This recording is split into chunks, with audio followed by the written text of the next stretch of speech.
그리스도와 만나라는 제목으로 오늘 함께 말씀을 생각해 보도록 하겠습니다. 우리가 지난주에 만나라는 제목으로 우리 출애굽기 16장에 있는 전체적인 내용을 우리가 살펴보았는데, 지난주에도 말씀드렸다시피 이 만나가 우리 영혼의 생명을 위해 예비하신 양식의 모형이다. 그래서 그리스도의 모형이다 라고 말씀을 드렸습니다. 광야에서 이스라엘의 육신적인 배고픔, 그 필요를 채우기 위해 공급하신 그 만나는 추후에 우리에게 주실 하늘의 만나 예수 그리스도를 볼 수 있게 하는 것이었죠. 그래서 그 말씀이라는 것, 그 양식이 바로 복된 말씀인데, 이 말씀이라는 것이 성경과 우리 주 예수 그리스도를 그 모두를 말한다라는 거예요. 요한복음에 보면 말씀이 육신이 되어 이 땅에 오셨다고 기록되어 있습니다. 또 그리스도께서 말씀하시기를 성경을 연구하거니와 이 성경이 곧 내게 대하여 증언하는 것이니라. 요한복음 5장 39절 말씀입니다. 성경이 곧 예수 그리스도에 대한 증언의 책이라면 하나님의 말씀, 그 말씀 자체는 예수 그리스도이신 거죠. 예수 그리스도께서 말씀이시고 말씀이 예수 그리스도이시고, 그래서 하나님의 말씀이 우리에게 생명의 양식, 우리 영혼의 만나라면은 예수님이 동일하게 우리의 영혼의 만나이고 생명의 양식이라는 겁니다. 그래서 이런 관점에서 우리가 말씀을 생각해 보자면, 기록된 말씀, 이 성경 말씀, 기록된 말씀의 가장 중요한 가치가 뭐냐? 성육신한 말씀이신 예수님과 교제하도록 이끄는 데 있다는 거예요. 이 말씀은, 그래서 성경 말씀을 우리가 읽으면서 누구에게로 가느냐? 예수 그리스도께 가는 거고, 이 말씀을 통해 은혜를 받았으면, 잠깐만요. 이 말씀을 통해 은혜를 받았다면 그 은혜는 그리스도께로부터 온 은혜인 것이고, 그래서 말씀과 그리스도는 불가분의 관계고 떼어낼래야 떼어낼 수 없는 것이죠. 그래서 우리의 눈이 열리면, 우리의 영적인 눈이 열리고 우리 눈에 기름이 부어지면, 우리는 성경에 나와 있는 수많은 모형과 수많은 그림자들 뒤에 가리워진 그 뒤에 있는 우리 주님의 영광을 볼 수 있게 된다. 발견할 수 있게 된다는 거예요. 요한복음 6장 32절부터 33절에 보면 예수께서 이르시기를 내가 진실로 진실로 너희에게 이르노니 모세가 너희에게 하늘로부터 떡을 준 것이 아니라 내 아버지께서 너희에게 하늘로부터 참떡을 주시나니 하나님의 떡은 하늘에서 내려 세상에 생명을 주는 것이니라 라고 말씀하셨어요. 그래서 광야에서 이스라엘 백성들에게 하늘로부터 떡을 준 분은 모세가 아니고 하나님이시고, 그 당시에도 굶주린 백성들에게 생명을 주는 양식을 공급하신 것처럼 오늘 하나님께서 너희에게 하늘로부터 참떡, 생명을 주는 떡을 주신다. 그래서 그 하늘로부터 내려온 참떡, 생명의 떡이 누구냐? 예수님 자신이라는 것을 말씀하신 거죠. 말씀을 들어도 우리가 그렇게 결부시키지 않으면 말씀의 참된 그 본질을 우리가 파악하기가 어렵습니다. 그래서 그 전에 그 찬양대에서 많이 불렀던 찬양이 있어요. 하늘의 양식을, 생명의 양식을 내려주소서, 그 찬양이 있잖아요. 생명의 양식을 내려주소서, 하나님의 긍휼과 은혜로 우리에게 내려주소서. 또 하나님 앞에 우리 그 낮고 천한 마음으로 갈구하는 이에게 하늘의 양식을 내려주소서라는 그 하늘의 양식, 생명의 양식, 생명의 떡이 뭐냐? 하나님의 말씀, 또 우리 주 예수 그리스도라는 것이죠. 그래서 이 만나와 예수 그리스도의 그 인격적인 부분, 사역적인 부분에 있어서 어떻게 만나를 보고 그리스도를 볼 수 있느냐 하는 부분을 살펴보자면, 첫 번째, 만나를 내려주게 되었을 때 이 상황을 우리가 살펴보면, 신광야에 도착한 이스라엘 온 회중이 모세와 아론을 원망했다라고 출애굽기 16장 1절에 나오죠. 뭐라고 원망했습니까? 3절 말씀 보시면 우리가 애굽 땅에서 고기 가마 곁에 있던 때와 떡을 배불리 먹던 때에 여호와의 손에 죽었더라면 좋았을 것을 너희가 이 광야로 우리를 인도해내어 이 온 회중이 줄여 죽게 하는도다 라고 말하는 것을 볼 수 있습니다. 이들의 모습은 불신앙, 불평, 감사할 줄 모르고 하나님을 거역하는 마음이 고스란히 다 노출이 된 거죠.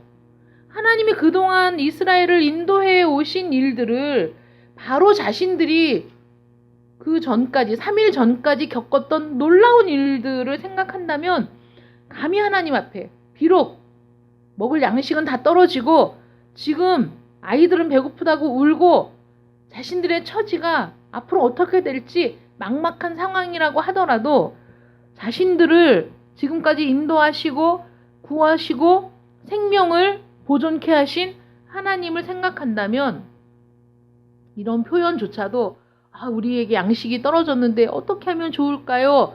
라는 표현이 아니라 정말 이런 세상에 이런 원수가 없어요. 애굽 땅에서 고기 가마 곁에서 떡을 배불리 먹을 때 그때 죽었더라면 좋았을 텐데 라는 아주 그 막말을 하고 있는 거죠. 자신들의 그 거역하는 마음, 불순종하는 마음, 또 그 거칠고 강팍한 마음들이 그대로 다 노출이 되었습니다. 그것을 노출하기를 두려워하지 않았다는 거죠. 여러분, 우리가 마음에 불평과 불만이 있어도 누구나 그것을 다 표출하고 살지는 못해요. 그리고 그것을 표출해낼 때는 그에 상응한 어떤 것들을 각오하고 하는 거예요. 이 사람과의 관계가 다 깨어지든지 아니면 다시는 얼굴을 안 보든지 그 뒤에 있을 폭풍을 감당할 각오를 하고 쏟아내는 거죠. 대부분 우리가 직장 생활을 하든 학교 생활을 하든 친구 관계든 마찬가지입니다. 가족 관계든. 그런데 이 백성들은 온 회중이 한두 사람이 아니라 온 회중이 이렇게 자신들의 마음에 이 불평과 불만과 감사하지 않는 마음과 거역하는 마음과 이 마음들을 그냥 쏟아내기를 주저하지 않고, 여러분 지금 이게 모세와 아론을 원망하는 거지만 모세와 아론이 자기네들의 의지와 뜻으로 이들을 인도한 게 아니라 하나님의 명령을 전달하고 하나님의 명령대로 여기까지 왔으니 모세와 아론을 원망한다는 건 곧 하나님을 향하여 라는 거죠. 이 마음들이. 그런데 그 마음을 감히 하나님을 향해서 조금도 이것을 거치고 완화시켜서 마음에는 부글부글 끓지만 그래도 어떻게든지 표현을 좀 부드럽게 하려는 노력조차 없이 그냥 그대로 다 고스란히 자기 마음들을 노출시켰던 거죠. 이렇게 했음에도 불구하고 더욱 놀라운 것은 하나님께서 곧바로 이 거역하는 백성들을 향해서 하나님이 무서운 심판으로 그들을 소멸하지 않으셨다는 거예요. 이들의 반응을 볼 때는 정말 나 같으면 이런 사람들을 살려둬서 뭐하나, 이들을 인도해내서 뭐하나, 이들을 가나안 땅으로 들이면 뭐하나, 이들은 여전히 변화되지 않고 이들은 여전히 이 모습일 텐데 그거 막 화가 나서 이들을 그냥 이 광야에서 정말 다 없애버릴 수도 있었겠죠. 그런데 하나님께서는 그런 방법을 선택하신 것이 아니라 진노를 쏟는 대신에 하늘로부터 양식을 비처럼 내리시는 놀라운 은혜를 베푸셨다는 거죠. 마찬가지로 여호와의 영광이신 하나님 예수님이 이 땅에 내려오실 때 그 세계의 상황을 보면 4,000년 동안이나 하나님은 오래 참으심과 또 그 은혜와 자비로 악인과 선인에게 해를 비추어 주시고 악인과 선인에게 비를 내려 주시고 의로운 자와 불의한 자를 막론하고 하나님은 베푸실 수 있는 모든 것들을 동등하게 베풀어 주셨죠. 악인에게는 해를 비춰주지 않으시고 그 애굽에서처럼 애굽 백성들은 그 캄캄한 암흑이고 이스라엘 백성들은 광명이 있는 이런 것이 아니라 모두에게 광명을 비추시고 모두에게 비를 내려주시고 그렇게 이 세계를 다스려 오셨어요. 그런데 인간의 응답이 어떠했냐 하면 로마서 1장 22절부터 23절에 우리 인간의 모습이 이렇게 기록되고 있어요.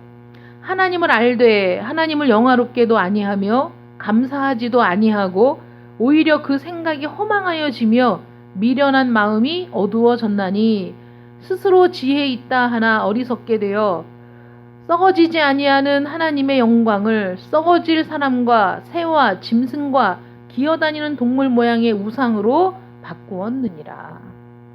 모든 세계가 이렇게 하나님이 창조하신 모든 새와 짐승과 기어다니는 동물 모양의 우상을 만들고 그것이 하나님인 것처럼 섬기며 그 앞에 경배하는 그런 모습들, 하나님을 알지만 하나님을 영화롭게도 하지 않고 감사하지도 않는 마음이 어두워진 그런 상태였다는 거. 온 세계가 암흑에 잠긴 것 같은 그런 세상이었죠.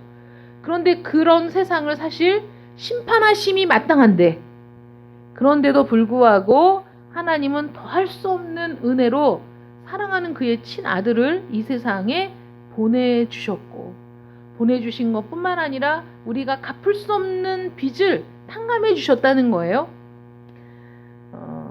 1만 달란트 빚진 자라는 그 성경의 예화를 우리가 볼 때 1만 달란트라는 건 사람이 질 수 없는, 사람이 질 수도 없고 갚을 수도 없는 어마무시한 금액의 빚을 탕감해 주는 임금이 바로 하나님이시잖아요.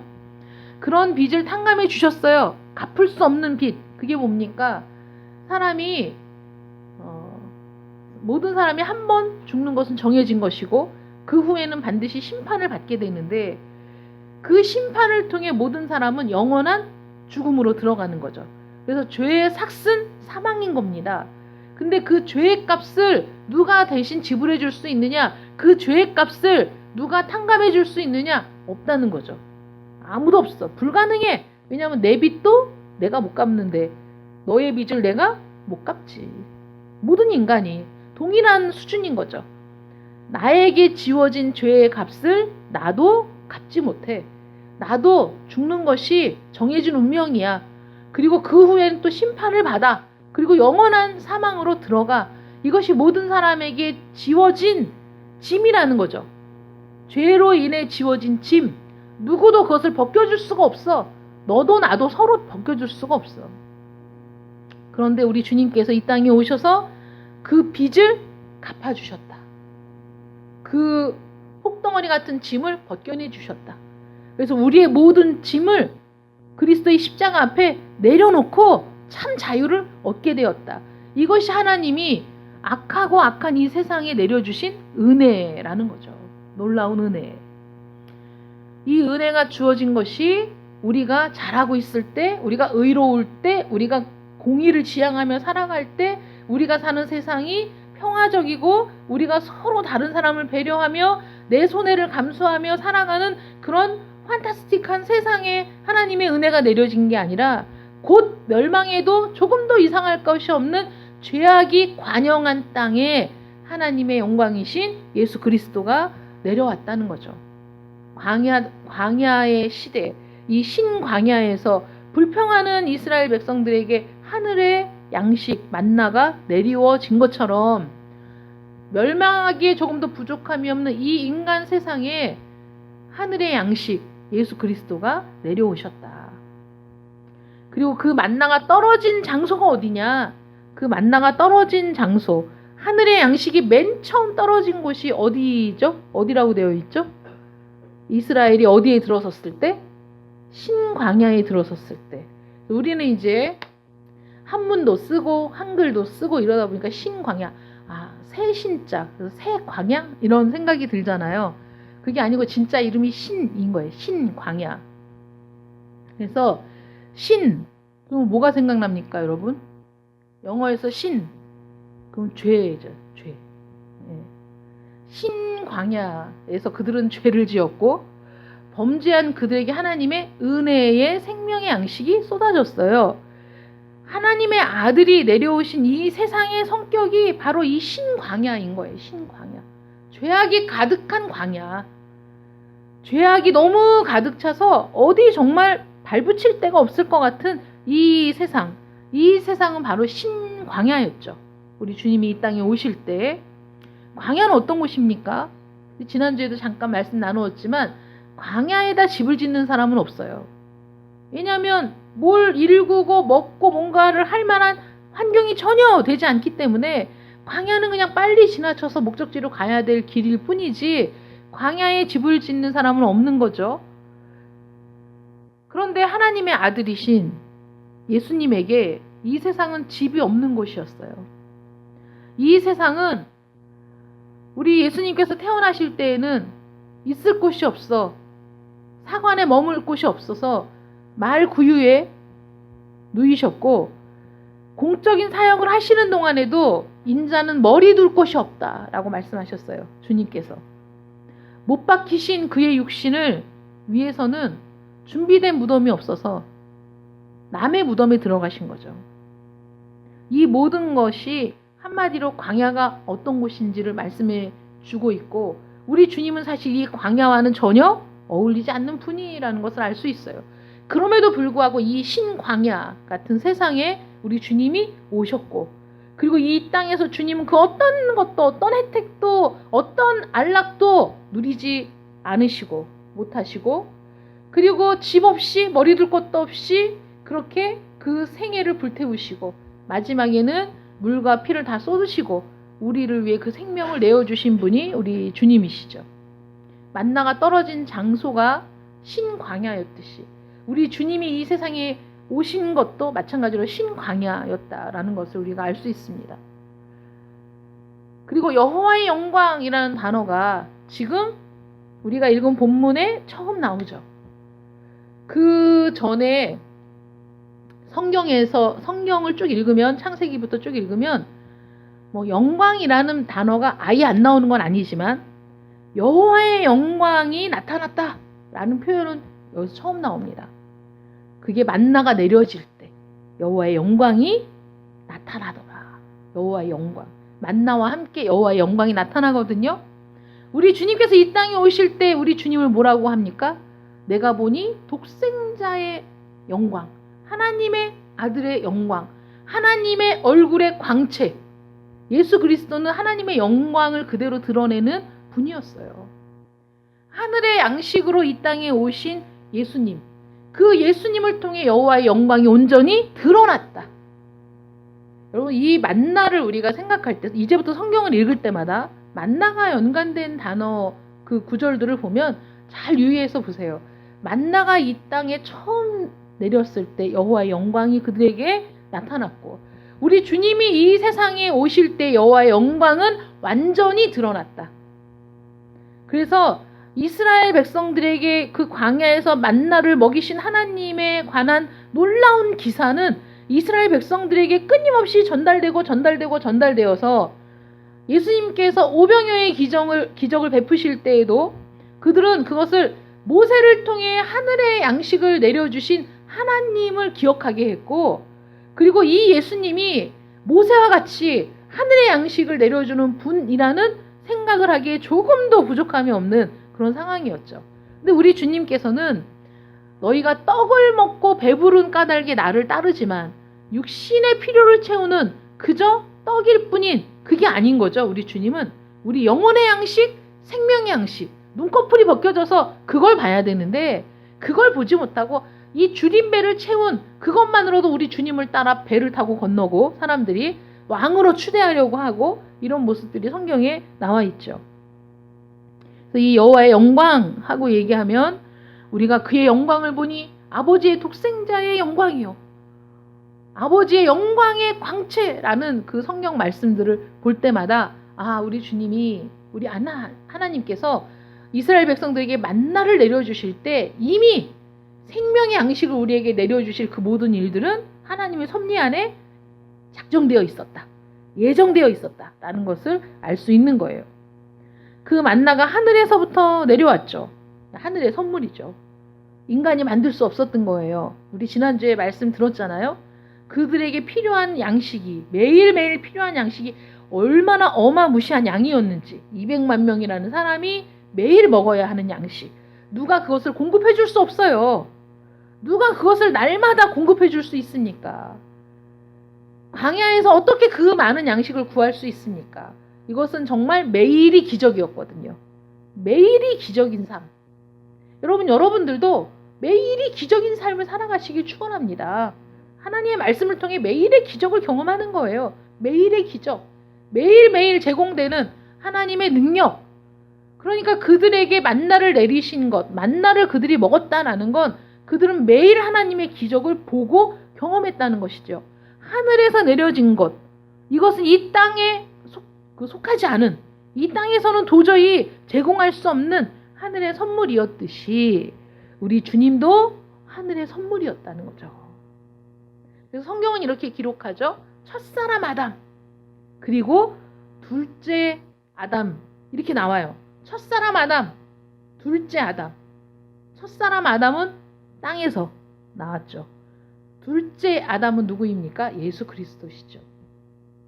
그래서 첫사람 아담을 따르던 우리가 방향을 바꾸어 둘째 아담 예수 그리스도를 따르게 될 때 우리는 생명의 길을 걷는 거예요.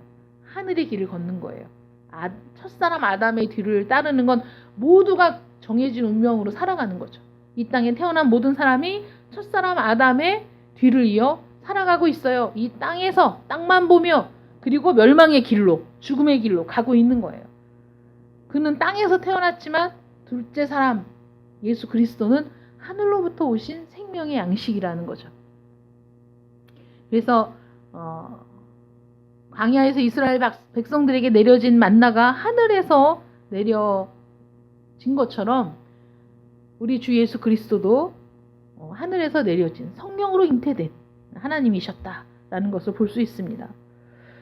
그리고 이 만나는 이스라엘 백성들에게만 내려졌어요. 그 인접한 모든 사람들에게 내려진 것이 아니라 이스라엘 백성들. 그래서 출애굽기 16장 4절에 보면 보라 내가 너희를 위하여 하늘의 양식을 비같이 내리리니 너희를 위하여 하나님의 백성들을 위하여. 첫 번째 하나님의 백성들을 위해서 광야에서 오직 이스라엘에게만 주어졌다. 마찬가지로 그리스도를 통한 하나님의 영생도, 생명의 양식을 통해 우리에게 주어지는 영생도 하나님이 택하신 자들에게 주어진 거예요. 하나님이 선택하신 자들에게 주어진, 예비된 것이지 양을 위해서지 염소를 위해서가 아니라는 거죠. 양들을 위해 생명을 내어주셨다. 이렇게 얘기하면 모든 사람을 위해서라고 하지 않으셨나? 라고 생각하죠. 모든 사람을 위해서 우리 주님께서 피를 흘리셨다. 그 피에 은혜를 입은 사람, 그 피의 공로를 힘입은 사람은 다 유월하죠. 심판을 건너가고 영생을 얻잖아요. 그런데 결국은 나중에 보니까 그 사람들이 다 선택받은 사람들이었다. 선택받지 않은 사람들은 그 피를 자기 것으로 삼지 않아요. 양식을 자기 것으로 삼지 않아요. 염소들은. 양들이 그것을 자신의 생명의 양식으로 받아들이는 겁니다. 그래서 만나는 다른 이들을 위한 것이 아니라 하나님이 그의 택한 백성들을 위해 예비하신 것이었고, 또 이 만나는 궁핍한 자들, 음식이 없는 백성들에게 내려진 음식입니다. 이 만나가. 그래서 하나님이 필요한 것을 채워주시지 않았다면 그들은 광야에서 죽었겠죠. 하나님이 매일 만나를 공급해 주시지 않았다면 그들은 광야에서 굶어 죽었을 겁니다. 하나님께서 궁핍한 그의 백성들을 위해서 완벽한 대책을 마련하셔서 아침에는 만나를 공급해 주시고 저녁에는 고기를 먹게 하시는 이 놀라운 은혜를 베푸신 것처럼 우리에게 내려 주신 생명의 떡 예수 그리스도는 우리를 구원하시기에 완전하신 생명의 떡이었죠. 우리를 하나님의 자녀 되게 하고 우리를 완전히 구원하시고 구속하시고 그리고 저 천국에 들어가기에 합당한 자로 아주 흡족하게 공급된 분이 우리 주 예수 그리스도이시다. 그래서 이름을 예수라 하라. 이는 그가 자기 백성을 그들의 죄에서 구원할 자. 그래서 우리의 죄에서 우리를 구원할 자. 조금 더 부족함이 없이 남겨둔 거 없이 완전히 우리를 구속할 자 예수 그리스도. 우리에게 완전한 만족을 주시는 분이시죠. 그리고 그 만나는 개개인이 거두어 드려야만 했어요. 필요를 따라 자기가 거두는 거예요. 마찬가지로 그리스도를 영접하는 것은 개인적인 일이라는 거예요. 개인적인. 엄마가 아무리 끌탕을 하며 자식들을 위해 구원받기를 간구하죠. 간구하는데 만약에 그 부모의 마음 같으면 얘다 너도 구원받아라. 너도 구원받아라 주고 싶지만 구원은 그게 아닌 거예요. 개인적으로 예수 그리스도를 영접하지 않으면 우리 엄마가 아무리 권사님의 기도를 많이 하는 분이어도 우리 아버지가 장로님의 아무리 헌신을 하는 그런 장로님이어도 구원이 나와는 상관이 없는 거예요. 만나를 거두어서 내가 먹어야만 내가 힘을 얻고 내가 배부르고 내가 만족하는 거지. 아니 엄마가 아무리 만나를 갖고 와도 내가 안 먹으면 나는 굶는 거지. 개개인이 거두어 자기가 섭취해야만 그것이 나의 양식이 되고 나의 배부름이 되고 나의 만족이 되듯이 그리스도를 영접하는 것도 개인적인 일이에요. 누구를 위해 믿어줄 수 없어요. 자기 영혼을 생각해. 자기 영혼을 걱정해야지. 뭐 다른 사람 영혼을 걱정해. 다른 사람 영혼을 걱정한다고 내가 그 사람의 영혼을 위해 무언가를 해줄 수 없어요. 그래서 우리는 예수를 전하는 거지. 그래서 예수님을 증거하는 거지. 내가 사랑하는 사람인데 내가 구원을 줄 수는 없어. 단지 이 사람이 구원받기를 바라기 때문에 정말 간절한 소원이기 때문에 이 사람에게 예수 그리스도를 전하는 거죠. 그가 그리스도를 통해 구원받기를 갈망하는 거죠. 갈망하는 것으로 끝나는 거지 그에게 구원을 줄 수 있는 능력이 없어요. 우리는. 각자가 누리는 겁니다. 내가 누리는 거예요. 그래서 내가 구원받는 일이 제일 중요한 일이야. 아니 굶고 있는데 내가 먹고 배부른 게 중요하지. 내가 먹고 배가 부르고 힘을 내야 또 일을 할 거 아니에요. 그 전에 그런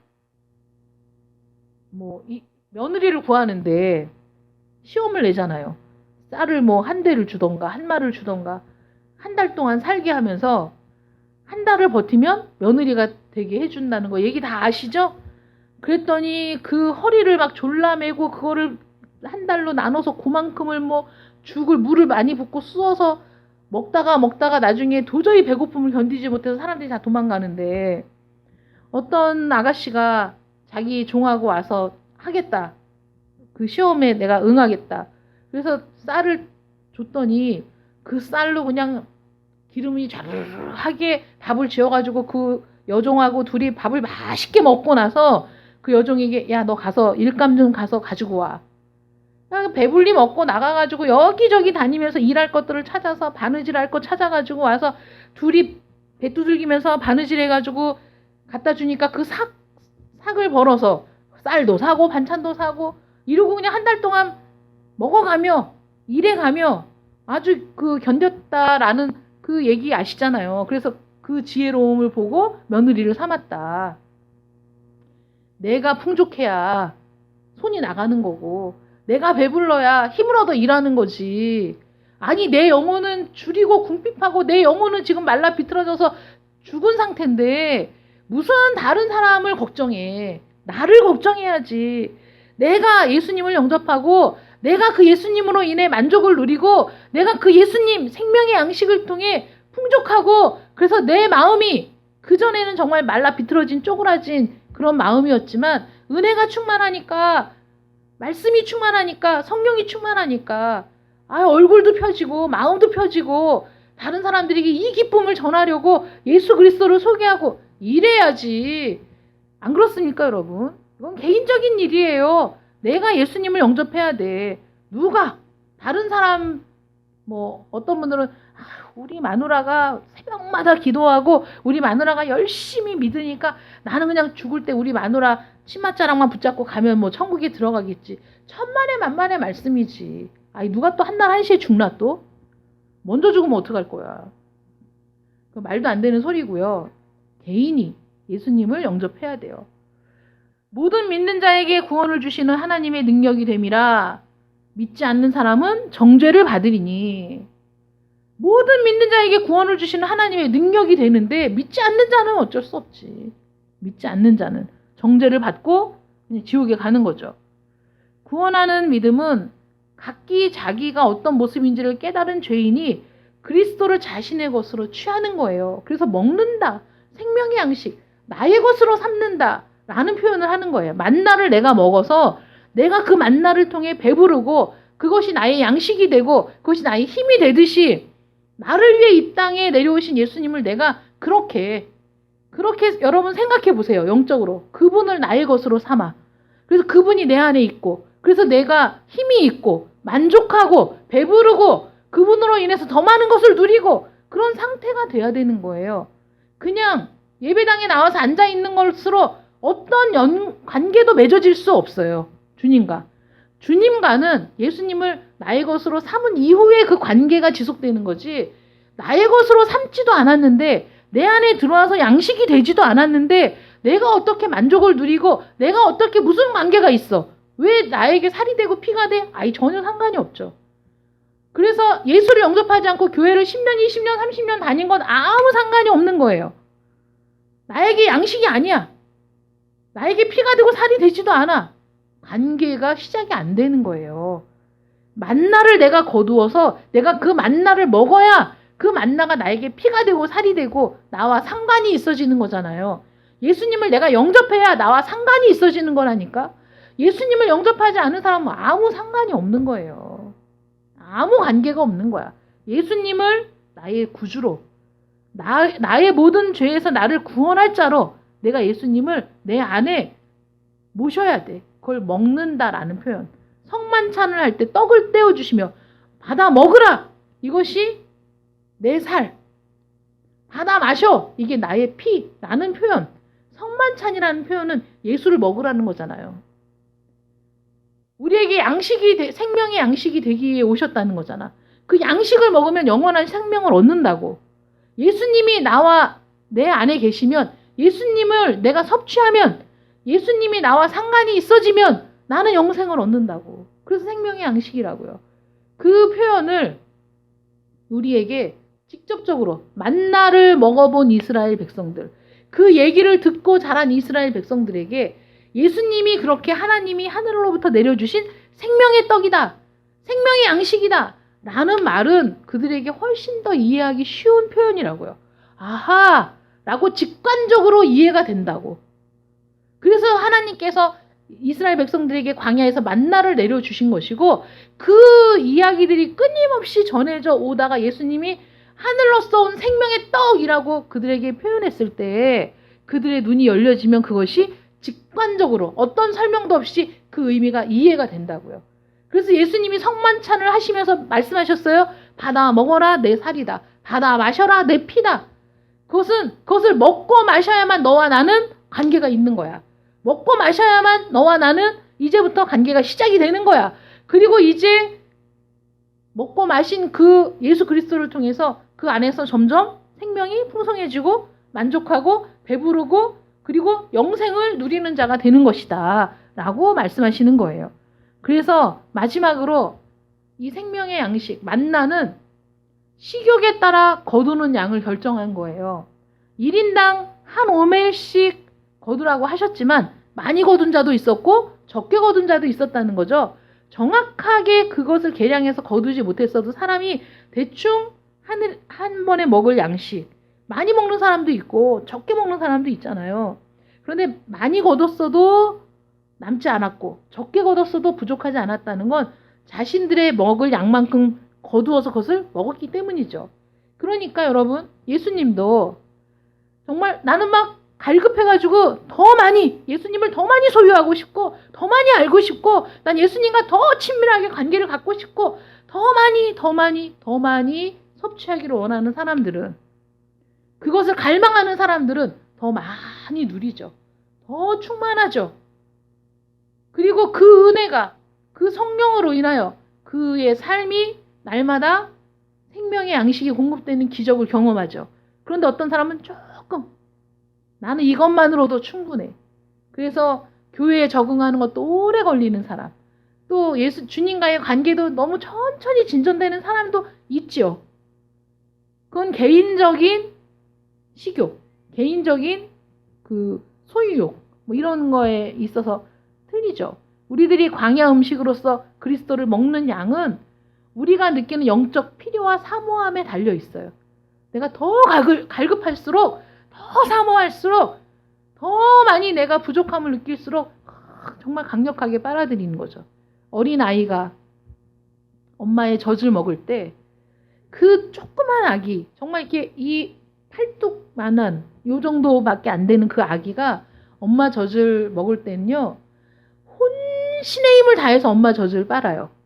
이거는 수유를 해본 엄마들만 아는 거죠. 남자들은 잘 모르지만 아이들이 젖을 먹을 때는요, 온 마음과 온 신경을 오직 엄마의 젖을 빠는 일에만 집중해요. 그래서 아기들이 그 이마에 땀이 송글송글 맺힙니다. 젖을 먹는 동안에. 아이들도 힘든 거예요. 그 젖을 빠는 게 자기는 있는 힘껏 엄마 젖을 빠는 거거든. 배부를 때까지. 그리고 배가 부르면 엄마 젖을 놓죠. 그 전에는 다른 건 전혀 신경 쓰지도 않아요. 오직 엄마 젖을 먹는데 집중하거든요. 그래서 갓난아기 같이 신령한 젖을 사모하라 라는 베드로전서 2장 2절 말씀은 그렇게 너무 갈급해서 나는 이거 말고는 지금 전혀 그 어떤 것도 신경 쓸 수가 없어. 그래서 정말 집중해서 그 하나님의 말씀, 영적인 그 젖을 사모해서 막 먹는 거야. 그러면 배가 부르죠. 만족하죠. 이거 누가 하는 거예요? 개인이 하는 거예요. 여러분. 예배 시간에도 이런 간절함이 있을 때 그때 사모하고 매달리는 거지.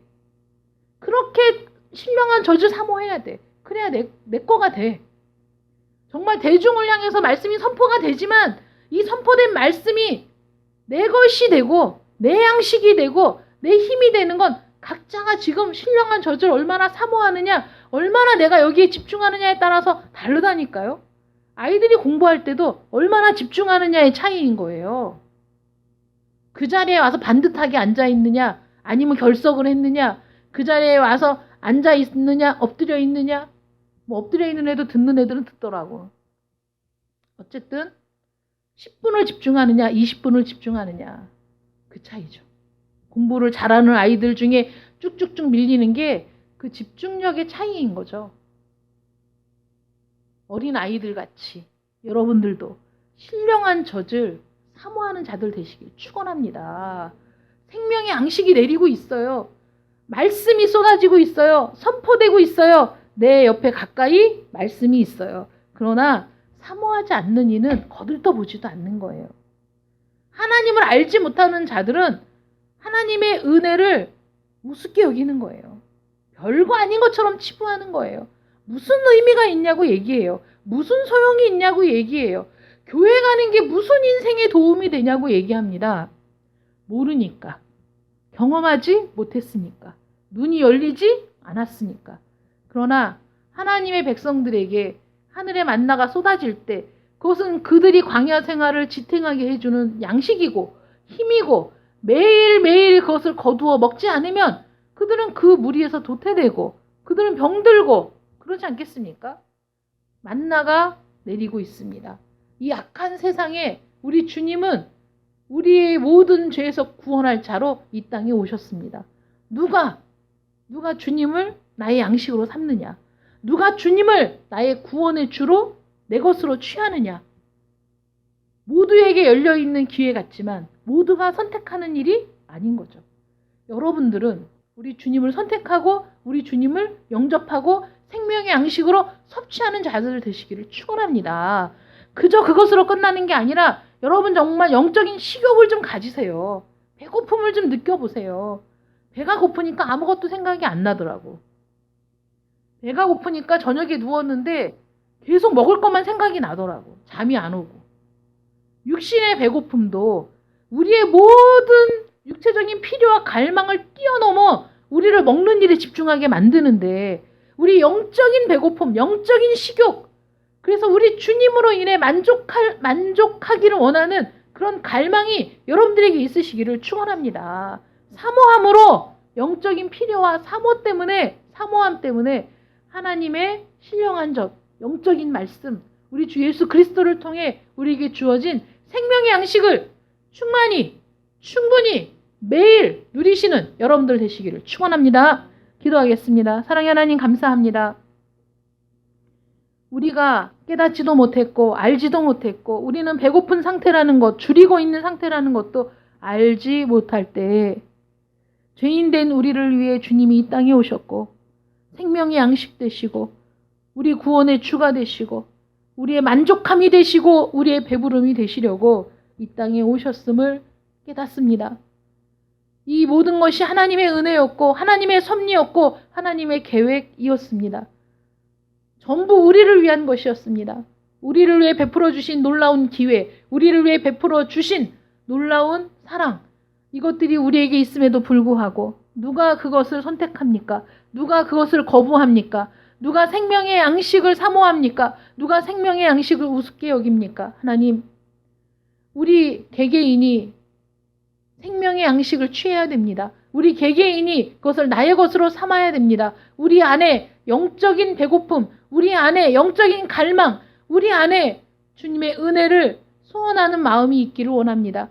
우리 스스로 우리 안에 영적인 갈망과 배고픔이 있다는 것을 깨닫게 되기를 원합니다. 그래서 어린아이와 같이 신령한 젖을 사모하는 자들 되게 하여 주셔서 그 생명의 광활함과 그 은혜의 충만함과 하나님의 자비와 하나님의 은혜가 얼마나 크고 놀라운지를 날마다 깨닫는 저희들 되기를 원합니다. 날마다 생명의 양식을 공급해 주시고 날마다 우리를 구름기둥과 불기둥으로 인도하시는 하나님의 기적을 경험하기를 원합니다. 하나님의 충만한 은혜와 하나님의 능력으로 우리를 사로잡아 주시옵시고 하나님과 상관없는 자가 아니라 하나님과 관계를 맺고 그리스도 안에서 날마다 생명의 양식을 취함으로 말미암아 영적인 건강을 유지하는 저희들 되게 하여 주시옵소서. 예수님의 이름으로 기도드립니다. 아멘.